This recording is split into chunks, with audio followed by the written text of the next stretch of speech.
കൃഷ്ണഗാഥ സീരിയലിൻ്റെ ലേറ്റസ്റ്റ് എപ്പിസോഡിൻ്റെ റിവ്യൂയിലേക്ക് എല്ലാവർക്കും സ്വാഗതം. അങ്ങനെ സിതാരയുടെ മോളിക്കുട്ടി പറയണേ, ഞങ്ങളെ മാഡത്തിൻ്റെ കാറിൻ്റെ കീ എല്ലായിടത്തും നോക്കി, പക്ഷെ അത് കണ്ടു കിട്ടിയില്ല.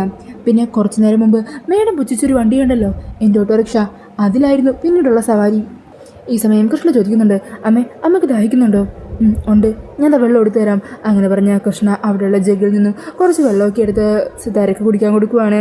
അങ്ങനെ കൃഷ്ണ തൻ്റെ അരികിൽ നിൽക്കുന്നതും തന്നെ പരിചരിക്കുന്നതും ഒക്കെ സിതാരയുടെ ഉള്ളിൽ വല്ലാത്തൊരു സന്തോഷം തോന്നിക്കുന്നുണ്ട് കേട്ടോ. സിതാരയുടെ മുഖത്തും ആ ഒരു സന്തോഷമൊക്കെ തെളിഞ്ഞ് കാണാൻ പറ്റുന്നുണ്ട്. അങ്ങനെ അവരവിടെ അമ്മയും മോളും കൂടി അടുത്ത് നിൽക്കുകയും സ്നേഹം പ്രകടിപ്പിക്കുകയൊക്കെ ചെയ്യുന്നത് കാണുമ്പോൾ തങ്കത്തിന് ഒത്തിരി സന്തോഷമാകുവാണ്. ഈ സമയം ഡോക്ടർ അങ്ങോട്ടേക്ക് വരുന്നുണ്ട്. ഇപ്പോൾ എങ്ങനെയുണ്ടെന്ന് ചോദിക്കുക. അന്നേരം സിതാരയും കുഴപ്പമില്ല എന്നൊക്കെ പറയുന്നുണ്ട്. നല്ലപോലെ റെസ്റ്റ് എടുക്കണം, കൂടുതൽ സ്ട്രെയിനൊന്നും ചെയ്യേണ്ട. അങ്ങനെ പറഞ്ഞ് ഡോക്ടർ അവിടെ നിന്ന് പോകുക. ഈ സമയം തങ്കം മോൾക്കുട്ടിയോട് പറയണേ, മോൾക്കുട്ടി നമുക്കും പുറത്തേക്ക് നിൽക്കാം. അങ്ങനെ മോളിക്കുട്ടിയും തങ്കവും കൂടി പുറത്തേക്ക് നിൽക്കുവാണ്. ഈ സമയം മോളിക്കുട്ടി തങ്കത്തിനോട് പറയണേ, അമ്മ അത് ശ്രദ്ധിച്ചായിരുന്നില്ലേ? കൃഷ്ണ അരികി നിൽക്കുമ്പോഴും മുറിവിലൊക്കെ തൊടുമ്പോഴും സംസാരിക്കുമ്പോഴും ഒക്കെ സിതാര മേഡത്തിൻ്റെ മുഖത്തുനിന്ന് വല്ലാത്തൊരു സന്തോഷം കാണാനുണ്ട്. അത് മോളിക്കുട്ടി പറഞ്ഞ നേരാ. അല്ലെങ്കിലും മേഡം എത്രയൊക്കെ നിഷേധിക്കാൻ നോക്കിയാലും മേഡം പ്രസവിച്ച മോള് തന്നെയല്ലേ. അതിൻ്റെ ഒരു സ്നേഹവും കരുതലും ഒക്കെ പുറത്തേക്ക് വരുന്നതാ. പിന്നീട് കാണിക്കുന്നത് നിർമ്മലയുടെ ഫോണിലേക്ക് വിളിക്കുന്ന ഉദയനെയാണ് കേട്ടോ. അങ്ങനെ നിർമ്മല കോൾ എടുക്കുക. എനിക്ക് ഉദയേട്ടാ, നിങ്ങളിത് എവിടെ പോയി കിടക്കുക? എവിടെയെങ്കിലും തെണ്ടി തിരിഞ്ഞ് നടന്നോളും. അന്നേരം ഉദയം പറഞ്ഞേ, പിന്നെ തെണ്ടി തിരിഞ്ഞ് നടക്കുന്നത് ഞാനൊന്നുമല്ല. ഞാനിങ്ങനെ അളിഞ്ഞ് നടക്കുന്നുണ്ടെങ്കിലേ അതിൻ്റെ പിന്നിലൊരു കാരണമുണ്ട്. ഒരു വലിയ കാര്യം കണ്ടെത്തിക്കൊണ്ടാണ് ഞാനിപ്പോൾ വിളിച്ചത്. ഇവിടെ ഉണ്ടല്ലോ, ഞാനിപ്പോൾ എവിടെയാണെന്നറിയോ? ഹോസ്പിറ്റലിലാണ്. എനിക്ക് ചെറിയൊരു പരിക്ക് പറ്റി. അതിൻ്റെ പേരിലൊന്ന് ഡ്രസ്സ് ചെയ്യാനായിട്ട് ഹോസ്പിറ്റലിൽ വന്നതാ. അപ്പോൾ ഇവിടെ ദാ കിടക്കുന്നു, കാലൊക്കെ പരിക്കും പറ്റിയ സിത്താര. സിത്താരയോ? അവൾക്ക് എന്ത് പറ്റി? അവർക്കെന്തോ പറ്റട്ടെ, അതല്ലല്ലോ ഇവിടുത്തെ പ്രധാന കാര്യം. സിത്താരയുടെ കൂടെ ഇവിടെ ഒരു ഗാഥ നിൽക്കുന്നുണ്ട്. അവളെ ഫോണിൽ വിളിച്ച് മമ്മിക്ക് തീരെ സുഖമില്ലെന്ന് പറഞ്ഞ് അടുത്ത ഗാഥയോട് ഇങ്ങോട്ട് വരാൻ പറഞ്ഞിരിക്കുക. അധികം വൈകാതെ അവൾ ഇവിടെ എത്തും. നമ്മളെ നീ വീട്ടിൽ ആരെയാ ഉള്ളതെന്ന് വെച്ചാലേ അവരെല്ലാവരെയും കൂട്ടി ഇങ്ങനെ ഹോസ്പിറ്റലിലേക്ക് വാ. ഇന്നത്തോടെ 2 ഗാഥകളുടെ കള്ളക്കളി നമുക്കെല്ലാവർക്കും മുമ്പിൽ വെച്ച് പൊളിച്ചെടുക്കാം. ഇത്ര നാളും അവൾമാർ നമ്മുടെ കയ്യിൽ നിന്ന് രക്ഷപ്പെട്ടു പോകുമായിരുന്നില്ലേ? പക്ഷേ ഈ ആശുപത്രിയിൽ നിന്ന് അവൾമാർക്ക് നമ്മുടെ കയ്യിൽ നിന്ന് രക്ഷപ്പെടാൻ പറ്റില്ല നിർമ്മലേ. അവിടെ ആരൊക്കെയുണ്ട്? അന്നേരം നിർമ്മല പറഞ്ഞേ, എൻ്റെ ഉദയേട്ടാ, നന്ദേട്ടനും അമ്മയൊന്നും ഇവിടെ ഇല്ല. പിന്നെ ഇവിടെ ആകെയുള്ളത് സുമിത്രയാ. അപ്പം നവീനോ? അവനെവിടെ പോയിന്ന് ആർക്കറിയാം? സുമിത്ര എന്താണെങ്കിലും അവരെ 2 കഥയുള്ളത് കാണിച്ചു കൊടുത്തു കഴിഞ്ഞാൽ പിന്നെ നമ്മൾ കള്ളം പറയാല്ലെന്ന് അവർക്ക് ബോധ്യപ്പെടുമല്ലോ. നീ എത്രയും പെട്ടെന്ന് അവരെല്ലാവരും കൂട്ടി ഇങ്ങോട്ട് വാ. ശരി ഉദയേട്ടാ, ഞാൻ അങ്ങോട്ടേക്ക് എത്താം. അങ്ങനെ പറഞ്ഞ് ഫോൺ കട്ട് ചെയ്യുവാണ്. ഈ സമയം കീർത്തിയും കാര്യം തിരക്കുവാണ്. അന്നേരം നിർമ്മല ഉദയം പറഞ്ഞ കാര്യങ്ങളൊക്കെ പറയുവാണ്. നീ വേഗം വാ, നമുക്ക് ഈ വിവരം സുമിത്രയോട് പറയാം. സിത്താര ഹോസ്പിറ്റലിലാണെന്നറിഞ്ഞാൽ എന്താണെങ്കിലും സുമിത്ര ഹോസ്പിറ്റലിലേക്ക് വരുമല്ലോ. പിന്നീട് അവിടെ ചെന്ന് കഴിഞ്ഞിട്ടാകാം അവളുമാരുടെ കള്ളത്തരം നമുക്ക് കൈയോടെ പൊക്കുന്നത്. ഉദയേട്ടനെ 2നെയും പിടിക്കാനായിട്ട് റെഡിയായി നിൽക്കുക. നീ വാ. അങ്ങനെ നിർമ്മല കീർത്തിനെയും കൂട്ടി നേരെ ചെല്ലുന്നത് സുമിത്രയുടെ അരികിലേക്കായിരിക്കും. സുമിത്ര, കാര്യങ്ങളൊക്കെ അറിഞ്ഞോ? എന്തു പറ്റില്ല നിർമ്മലേ? എൻ്റെ സുമിത്രേ, ഉദയേട്ടനെ ചെറിയൊരു പരിക്ക് പറ്റിയിട്ട് ഹോസ്പിറ്റലിൽ ഒന്ന് പോയതാ. അവിടെ ചെന്നപ്പോഴല്ലേ ഉദയനാ കാഴ്ച കാണുന്നത്. നമ്മുടെ സിത്താരയുണ്ടല്ലോ, തലക്കെന്തോ പരിക്ക് പറ്റി ഹോസ്പിറ്റലിൽ അഡ്മിറ്റായി കിടക്കുവാണ്. സത്യമാണോ നിർമ്മലയെ പറയുന്നത്? പിന്നെ അല്ലാതെ, ഉദയേട്ടൻ അവിടെ കണ്ടത് കാരണം നമ്മളെ വിളിച്ചറിയിച്ചതാ. സിത്താര ഇങ്ങനെ ഈ അവസ്ഥയിൽ കിടക്കുമ്പോൾ നമ്മൾ പോയി ഒന്ന് അന്വേഷിക്കാതിരിക്കുന്നത് ശരിയായ കാര്യമാണോ സുമിത്രേ? ഈ സമയം സുമിത്ര പറഞ്ഞേ, എന്നാലും എന്തു പറ്റിയതായിരിക്കും? ഞാൻ നവീനെ ഒന്ന് വിളിക്കട്ടെ. അങ്ങനെ പറഞ്ഞ് സുമിത്ര ഫോൺ എടുത്ത് നവീനെ വിളിക്കുക. എന്തു പറ്റി അമ്മേ? അത് മോനെ നവീനെ, സിത്താരെ തലക്കെന്തോ പരിക്ക് പറ്റി ഹോസ്പിറ്റലിൽ അഡ്മിറ്റാണെന്ന്. അല്ല, അമ്മ ഇതെങ്ങനെ അറിഞ്ഞു? അത് പിന്നെ ഉദയനുണ്ടല്ലോ, ഉദയനും അതേ ഹോസ്പിറ്റലിലുണ്ട്. അവിടെ വെച്ച് സിത്താരയെ കണ്ടു എന്നാണ് പറഞ്ഞത്. അങ്ങനെയാണോ പറഞ്ഞത്? അങ്ങനെ പറഞ്ഞിട്ടുണ്ടെങ്കിലേ അത് വിശ്വസിക്കാനൊന്നും നിൽക്കണ്ട. അയാൾ എപ്പോഴാണ് സത്യം പറഞ്ഞിട്ടുള്ളത്? എന്നാലും നീ ഉടനെ തന്നെ ഹോസ്പിറ്റലിലേക്കൊന്നു വാ. അറിഞ്ഞ സ്ഥിതിക്ക് നമ്മളൊന്ന് ചെന്ന് അന്വേഷിച്ചില്ലെങ്കിൽ അത് മോശമല്ലേ? ഏത് ഹോസ്പിറ്റലാമേ? അത് നിർമ്മലേ, ഏതാ ഹോസ്പിറ്റല്? City hospital. സിറ്റി ഹോസ്പിറ്റലിലേക്കാം. ഞാൻ ഉടനെ എത്താം അമ്മേ. അങ്ങനെ പറഞ്ഞ നവീൻ ഫോൺ കട്ട് ചെയ്യുവാണ്. ഈ സമയം സുമിത്ര പറയണേ, എന്നാൽ പിന്നെ നമുക്കും വേഗം പുറപ്പെടാം. അങ്ങനെ അവർ ഹോസ്പിറ്റലിലേക്ക് പുറപ്പെടുവാണ്ടോ. ഈ സമയം കൃഷ്ണയാണെങ്കിൽ സിത്താരയുടെ കൂടെ തന്നെ അരികിലുണ്ടാകും. അങ്ങനെ സിത്താരയെ പതിയെ പിടിച്ച് ബെഡിൽ എഴുന്നേപ്പിച്ചിരുത്തുവാണ്. ഈ സമയം സിത്താര സങ്കടത്തോടെ പറയുന്നുണ്ട്, മോള്, നിന്നെ ആ വീട്ടിൽ നിന്ന് ആട്ടി ഇറക്കി വിടണമെന്നൊന്നും ഞാൻ വിചാരിച്ചില്ല. നിന്നോടല്ല ഞാൻ അങ്ങനെ ദേഷ്യപ്പെട്ട് സംസാരിച്ചതൊക്കെ.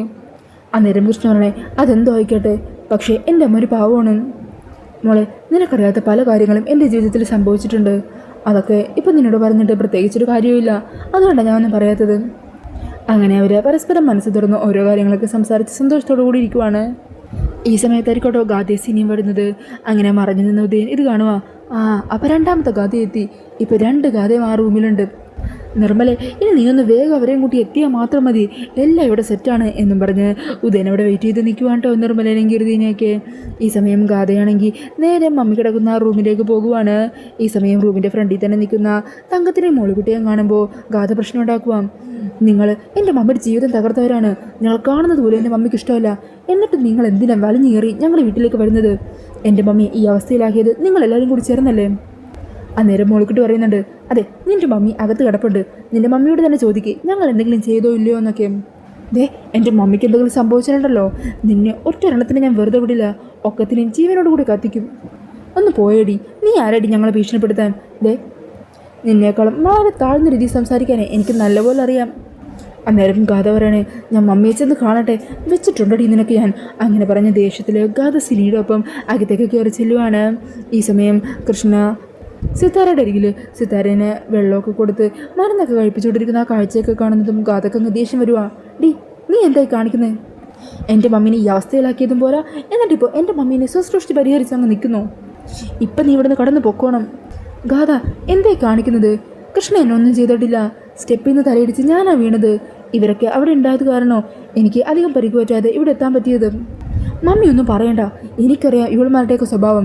ഇവളുമാരെല്ലാവരും കൂടി വന്നതേ മമ്മീനെ ഉപദ്രവിക്കാൻ വേണ്ടി തന്നെയാണ്. മമ്മിക്കല്ലെങ്കിൽ പണ്ട് തൊട്ടേ ഇവളെ സപ്പോർട്ട് ചെയ്യുന്നതാണല്ലോ ശീലം. എടി, മര്യാദയ്ക്ക് ഇവിടെ നിന്ന് ഇറങ്ങിപ്പോക്കോ, നിന്നെ ഇവിടെ കണ്ടുപോകരുത്. നീയെ എൻ്റെ മമ്മിയുടെ അരികിൽ നിൽക്കുന്നത് പോലും എനിക്കിഷ്ടമല്ല, ഇറങ്ങി പോടി വിടുന്നേ എന്ന് പറഞ്ഞ കൃഷ്ണൻ്റെ കയ്യിൽ പിടിച്ച് ഇറക്കി വിടാനൊക്കെ ശ്രമിക്കുവാണ്ടോ. അങ്ങനെ അവിടെയുള്ള ബഹളമൊക്കെ കണ്ട് ഡോക്ടർ അങ്ങോട്ടേക്ക് വരുവാ. അതെ, എന്തിനാണ് നിങ്ങൾ പ്രശ്നം ഉണ്ടാക്കുന്നത്? കുട്ടി എന്തിനാ ഈ കുട്ടിയോട് വഴക്കുണ്ടാക്കുന്നത്? ഈ കുട്ടി ഉണ്ടായിരുന്നില്ലെങ്കിലും ഉണ്ടല്ലോ, കുട്ടിയുടെ അമ്മയുടെ ജീവൻ തന്നെ പോയാനേ. കൃത്യസമയത്ത് ബ്ലഡ് അറേഞ്ച് ചെയ്തതും സിത്താരയ്ക്ക് ബ്ലഡ് ഡൊണേറ്റ് ചെയ്തതൊക്കെ ഈ കുട്ടിയാണ്. അങ്ങനെ പറഞ്ഞ് ഡോക്ടർ അവിടെ നിന്നും പോകുവാണ്. ഈ സമയം അത് കേട്ട സിത്താര ഞെട്ടുവാ. മോളെ, നീയാണോ എനിക്ക് ബ്ലഡ് ഡൊണേറ്റ് ചെയ്തത്? എന്നിട്ട് നീ എന്താ അതിനോട് പറയാഞ്ഞത്? അന്നേരം കൃഷ്ണ പറയണേ, അത് പിന്നെ ആശുപത്രിയിൽ അപകടം പറ്റിക്കിടക്കുന്നവർക്ക് ഇതുപോലുള്ള പല കാര്യങ്ങളും ചെയ്യില്ലേ, അതൊക്കെ പറഞ്ഞു നടക്കേണ്ട കാര്യമില്ലല്ലോ, നമ്മൾ മനസ്സറിഞ്ഞ് ചെയ്യുന്നതല്ലേ. അന്നേരം ഗാഥ പറയണേ, ഓ, നീ വലിയത് പുണ്യബുദ്ധിയൊന്നും ചമയല്ലേ, മര്യാദ കൂടെ നിന്ന് ഇറങ്ങി പോകുന്നുണ്ടോ നീ? ഗാഥ, ഞാൻ പൊക്കോളാം. സിത്താര മേഡത്തിന് ഇപ്പോൾ റെസ്റ്റാണ് ആവശ്യം. ഞാനിവിടെ നിൽക്കുന്നതിൻ്റെ പേരിൽ നീ ഇനി പ്രശ്നമൊന്നും ഉണ്ടാക്കണ്ട. അതെ, നല്ലപോലെ റെസ്റ്റ് എടുക്കണം. ആവശ്യമില്ലാത്ത ടെൻഷനും ഭയമൊന്നും വേണ്ട. ഞങ്ങൾ പോകുവാണ്. അങ്ങനെ പറഞ്ഞ കൃഷ്ണ സിത്താരയുടെ യാത്ര ചോദിച്ചിട്ട് അവിടെ നിന്നും ഇറങ്ങുവാണ്. ഈ സമയത്തായിരിക്കോട്ടോ നിർമ്മലയും കീർത്തിയും സുമിത്രയും കൂടി അവിടെ എത്തുന്നത്. അങ്ങനെ ഉദയൻ അവരുടെ അരികിലേക്ക് ഓടിച്ചെല്ലുക. ആ, എത്തിയോ? അല്ല, നവീൻ എവിടെ? നവീൻ വന്നോണ്ടിരിക്കുക. ആ, നിങ്ങൾ എത്രയും പെട്ടെന്ന് വാ. സിത്താര എവിടെ കിടക്കുന്നത്? ആ, സിത്താര ആ റൂമിലുണ്ട്. ആ റൂമിൽ തന്നെ 2 ഗാഥമാരും ഉണ്ട്. 2 ഗാഥേനും കൈയോടെ പിടികൂടി സുമിത്രയുടെ കൺമുമ്പിൽ കാണിക്കാൻ വേണ്ടിയിട്ടാണ് ഞങ്ങളിവിടെ ഒരുങ്ങി നിൽക്കുന്നത്. എത്രയോ നാളായി കാത്തിരുന്ന നിമിഷം ഇത്. അന്നേരം സുമിത്ര പറയണേ, ഉദയന് വീട്ടിൽ തുടങ്ങിയോ? തീർന്നില്ലേ ഈ ഭ്രാന്ത്? ഹാ, ഇത് ഭ്രാന്തൊന്നുമല്ല. ഇപ്പോൾ സത്യങ്ങളെ കൺമുമ്പിൽ കാണുമ്പോൾ നിങ്ങൾ വിശ്വസിക്കുമല്ലോ. അതെ, ഞാനിവിടെ വന്നത് സിത്താരനെ കാണാനാ, അല്ലാതെ നിങ്ങൾ പറയുന്ന ഈ കാര്യങ്ങളും മണ്ടത്തരങ്ങളൊന്നും കേട്ടോണ്ട് നിൽക്കാനല്ല. ഈ സമയം ഉദയം പറയണേ, എന്താണെങ്കിലും ആ റൂമിലേക്ക് വാ. അവിടെ എത്തിക്കഴിയുമ്പോൾ സിത്താരേനെയും കാണാം, പിന്നെ അവിടെയുള്ള 2 ഗാഥയും കാണാം. 2 പേരെയും ഞങ്ങൾ പിടിച്ച് നിങ്ങളുടെ മുമ്പിൽ കൊണ്ടുവന്ന് നിർത്തിത്തരും. അതോടെ പിന്നെ ഞങ്ങൾ കള്ളം പറയുകയല്ലായിരുന്നു എന്ന് എല്ലാവർക്കും ബോധ്യപ്പെടുമല്ലോ. വേഗം വാ. അങ്ങനെ പറഞ്ഞ് ഉദയൻ അവരെയും കൂട്ടി സിത്താരയുടെ റൂമിലിൻ്റെ അരികിലേക്ക് പൊയ്ക്കൊണ്ടിരിക്കുവാണ്. ഈ സമയം കൃഷ്ണ പുറത്തേക്ക് വരുവാണ് കേട്ടോ. ഗാഥേനോട് കുറേ ദേഷ്യപ്പെട്ടു. അമ്മേ, ഞാൻ കാരണമാണ് സിത്താര മാഡം ഈ അവസ്ഥയിലായതെന്നൊക്കെയാണ് പറയുന്നത്. അന്നേരം മോൾക്കുട്ടി പറയണേ, അത് പിന്നെ അങ്ങനെയല്ലേ പറയൂ, അവളുടെ സ്വഭാവം നിനക്കറിയാവുന്നതല്ലേ. എന്താണെങ്കിലും നമുക്കിനി ഇവിടെ നിൽക്കേണ്ട. ഗാഥയും സിനി ചേച്ചിയൊക്കെ വന്നല്ലോ, ഇനി നമുക്കിവിടുന്ന് പോകാം. അത് തന്നെയാണ് നല്ലത് മോളെ എന്ന് തങ്കവും പറയുക. ഒന്നാമത് ഗാഥയ്ക്കിവിടെ ഇഷ്ടമല്ല നീ നിൽക്കുന്നത്. പിന്നെ അതുമാത്രമല്ല, ഉദയനിവിടെ ചുറ്റിപ്പറ്റി നിൽക്കുന്നുണ്ടല്ലോ. അത് കാരണം അവരുടെ കണ്ണിപ്പെടാതെ എത്രയും പെട്ടെന്ന് പോകുന്നത് തന്നെയാണ് നല്ലത്. അങ്ങനെ പറഞ്ഞ് അവരോട് നിന്ന് ഇറങ്ങാൻ തുടങ്ങുമ്പോഴായിരിക്കും കേട്ടോ സുമിത്രേനെ കൂട്ടി നിർമ്മലയും കീർത്തി ഉദയനൊക്കെ അവർക്കെതിരെ വരുന്നത് കാണുന്നത്. അത് കാണുന്നതും അവരങ്ങ് ഭയന്നു പോകുക. അയ്യോ, ഇനി എന്ത് ചെയ്യും മോളെ? വാ, നമുക്ക് ഈ സൈഡ് വഴി പോകാം. അങ്ങനെ പറഞ്ഞ് തങ്കവും മോളിക്കുട്ടിയും താഴത്തേക്ക് ഇറങ്ങുവാണ്. അവർ ആ സ്റ്റെപ്പിൻ്റെ അവിടെ പോയി മറിഞ്ഞ് നിൽക്കുവാണ്ടോ. എന്നാൽ കൃഷ്ണക്ക് പെട്ടെന്ന് അങ്ങോട്ടേക്ക് ഇറങ്ങാൻ പറ്റിയില്ല. കൃഷ്ണ വേഗം തന്നെ സിത്താര കിടക്കുന്ന ആ റൂമുണ്ടല്ലോ, അതിൻ്റെ ഡോറിൻ്റെ ഫ്രണ്ടിൽ തന്നെ പോയി നിൽക്കുക. ഈ സമയം സുമിത്ര കൃഷ്ണയെ കാണുന്നതും ഗാഥമോളെന്ന് വിളിച്ച് അരികിലേക്ക് ചെല്ലുക. മോളെ, മമ്മിക്ക് എന്തു പറ്റിയതാ? മമ്മി സ്റ്റെയർ കേസിൽ നിന്ന് വീണതാ, ഇപ്പോൾ കുഴപ്പമൊന്നുമില്ല. ഈ സമയം ഉദയം പറയണേ, നിർമ്മലേ, കീർത്തി, ഇവളുടെ കൈ കയറി പിടിച്ചോ, ഇവളെ ഇനി വിട്ടുകളയല്ലേ. ദേ സുമിത്ര, ശരിക്കും നോക്കിക്കോ, ഇതാണ് 1ാമത്തെ ഗാഥ. ഇനി അടുത്ത ഗാഥ ഈ റൂമിനകത്താണ് ഉള്ളത്. അവളെയും കൂടി ഞങ്ങളിപ്പോൾ കാണിച്ചു തരാം. എന്നൊക്കെ പറഞ്ഞ് ഉദയൻ സുമിത്രയോട് പറഞ്ഞുകൊണ്ട് നിൽക്കുന്ന സമയത്തായിരിക്കും കേട്ടോ പെട്ടെന്ന് അകത്ത് നിന്ന് ഗാഥ ഡോർ തുറന്ന് പുറത്തേക്ക് വരാനൊരുങ്ങുന്നത്. ഈ സമയം ഉദയനാണെങ്കിൽ ഡോർ തുറന്ന ഗാഥയെ കാണുവാണ്. അന്നേരം ഉദയനെ കാണുന്നതും ഗാഥ അപ്പം തന്നെ അകത്തേക്ക് പോയി അവിടെയുള്ള ഒരു സ്ക്രീനിൻ്റെ ബാക്കിൽ പോയി മറഞ്ഞു നിൽക്കുവാണ്. ഈ സമയം ഉദയം പറയണേ, ദേ രണ്ടാമത്തെ ഗാഥ അകത്തുണ്ട്, അവളെ ഞാനിപ്പോൾ കണ്ടതാ. നിർമ്മലേ, ഇവളെ വിടാതെ പിടിച്ചോ.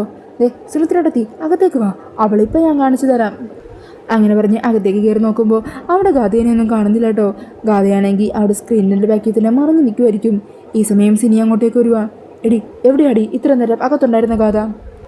അന്നേരം സിനിയും ആ ഡോറിൻ്റെ പുറത്തേക്ക് വന്ന് പുറത്ത് നിൽക്കുന്ന കൃഷ്ണനെ കാണിച്ചിട്ട് പറയണേ, ഗാഥമ്മയുടെ ഈ നിൽക്കുന്നത്. ഓ, ഈ ഗാഥയല്ല, ഇത്ര നേരം അകത്തുണ്ടായ ഗാഥ എവിടെയെന്നാണ് ഞാൻ ചോദിച്ചത്. നിങ്ങൾക്കെന്താ ഭ്രാന്താണോ? എടി എനിക്കല്ലടി ഭ്രാന്ത് ആർക്കാണെന്ന് ഞാൻ കാണിച്ചു തരാം. സുമിത്ര അകത്തേക്ക് കയറുക, അവൾ അവിടെ എവിടെയെങ്കിലും തന്നെ ഉണ്ടാകും. നിർമ്മലേ, ഇവളെ വിട്ടുകളയല്ലേ, ഞാൻ അകത്തെ കഥേനെയും കൂടി ഒന്ന് ഇവൾക്ക് കാണിച്ചു കൊടുത്തിട്ട് വരാം. അങ്ങനെ പറഞ്ഞ് സുമിത്രേനെയും കൂട്ടി അകത്തേക്ക് പോകുവാണ്ടോ ഉദയൻ. ഈ സമയം കൃഷ്ണയാണെങ്കിൽ അവരുടെ കൈ തട്ടി മാറ്റി അവിടെ നിന്ന് ഓടിപ്പോകുന്നുണ്ട്. അന്നേരം നിർമ്മലയും കൃത്യം പറഞ്ഞേ, അയ്യോ അവൾ നമ്മുടെ കയ്യിൽ നിന്ന് പോയല്ലോ, ഇനി ഞാൻ എൻ്റെ ഉദയേട്ടനോട് എന്തു പറയും എന്ന് പറഞ്ഞ് തലയിൽ കൈയും കൊടുത്ത് നിൽക്കുവാണ്. ഈ സമയം കൃഷ്ണയാണെങ്കിൽ ഒരു കണക്കിന് ഓടി പുറത്തെത്തുന്നതും നവീൻ്റെ കാർ അവിടെ എത്തുമായിരിക്കോട്ടോ. കാറിൽ നിന്ന് പുറത്തിറക്കി നവീനാണെങ്കിൽ കൃഷ്ണയെ കണ്ടരിക്കിലേക്ക് ചെല്ലുക. ഗാഥ മമ്മിക്കിപ്പോൾ എങ്ങനെയുണ്ട്? അത് പിന്നെ ഗാഥ തന്നോട് ഞാൻ ചോദിച്ചത്, താനിത് എവിടെയാ നോക്കി നിൽക്കുന്നത്? മമ്മിയുടെ അവസ്ഥ അറിഞ്ഞ് തൻ്റെ റിലേ പോയി കിടക്കുവാണോ? അങ്ങനെ ടെൻഷനിലും പരിഭ്രമത്തിലും എന്ത് ചെയ്യണം എങ്ങോട്ട് പോകണം എന്നറിയാതെ ആകെ പെട്ട അവസ്ഥയിൽ നിൽക്കുന്നുണ്ടോ കൃഷ്ണ. ഈ സമയം കൃഷ്ണയുടെ കൈ പിടിച്ച് നവീൻ കൃഷ്ണയെ ഹോസ്പിറ്റലിൻ്റെ അകത്തേക്ക് തന്നെ വീണ്ടും കൂട്ടിക്കൊണ്ടു പോകുന്നുണ്ട്. അപ്പോൾ ആ ഒരു സീനൊക്കെ കാണിച്ചുകൊണ്ടാണ് എപ്പിസോഡ് തീരുന്നത്. പിന്നീട് പ്രമോയിൽ കാണിക്കുന്നത് സിത്താരയുടെ അവസ്ഥ കണ്ട് സിത്താരയോട് സംസാരിച്ചിരിക്കുമായിരിക്കും കേട്ടോ സുമിത്ര. ഈ സമയം ഉദയനും കീർത്തി നിർമ്മലയൊക്കെ കൂടിയാണെങ്കിൽ അവിടെ എല്ലാം ഗാഥ അന്വേഷിക്കുവാണ്. 2 ഗാഥയുണ്ടെന്ന് തന്നെ വീണ്ടും പറഞ്ഞുകൊണ്ടിരിക്കുക. അത് കേട്ടിട്ട് സുമിത്രക്ക് അങ്ങ് ദേഷ്യം വരുന്നുണ്ട്. ഒന്ന് നിർത്തുന്നുണ്ടോ? ഹോസ്പിറ്റലിൽ വന്ന ആളുകൾ കുറച്ച് മനസ്സമാധാനം തരുമോ? എപ്പോൾ നോക്കിയാലും ഇതേ ഒരു പല്ലവി മാത്രമേ ഉദയന് പറയാനുള്ളൂ. അതിന് കുട പിടിച്ചു കൊടുക്കാനായിട്ട് നിർമ്മല കീർത്തി ഇങ്ങനെ നിൽക്കുന്നുണ്ടല്ലോ. ഈ സമയത്തെല്ലാം ഗാഥയാണെങ്കിൽ ആ സ്ക്രീനിൻ്റെ ബാക്കി തന്നെ മറഞ്ഞിരിക്കുമായിരിക്കും. അന്നേരം ആയിരിക്കോട്ടോ കൃഷ്ണയുടെ കൈയും പിടിച്ച് നവീനും സിത്താരയുടെ അരികിലേക്ക് എത്തുന്നത്. അങ്ങനെ ആ കാഴ്ചയും കൂടി കാണുന്നതോടെ ഗാഥയുടെ കൺട്രോൾ തന്നെ അങ്ങ് പോകുവാണ്. സിത്താരയും കൃഷ്ണയും ആകെ ടെൻഷനിലാണ് കേട്ടോ. എന്ത് ചെയ്യണം എന്നറിയാതെ എല്ലാവരും പരിഭ്രമത്തോടെ നിൽക്കുന്നുണ്ട്. അപ്പോൾ ഇതൊക്കെയാണ് ലേറ്റസ്റ്റ് പ്രൊമോയിൽ കാണിക്കുന്നത്. ഈ ഒരു റിവ്യൂ ഇഷ്ടപ്പെട്ടുണ്ടെങ്കിൽ മറക്കാതെ വീഡിയോ ഒന്ന് ലൈക്ക് ചെയ്യണേ. ഇതുപോലുള്ള കൂടുതൽ റിവ്യൂസിനായിട്ട് ഈ ചാനൽ ഒന്ന് സബ്സ്ക്രൈബ് ചെയ്തും കൂടി സപ്പോർട്ട് ചെയ്യണേ. താങ്ക്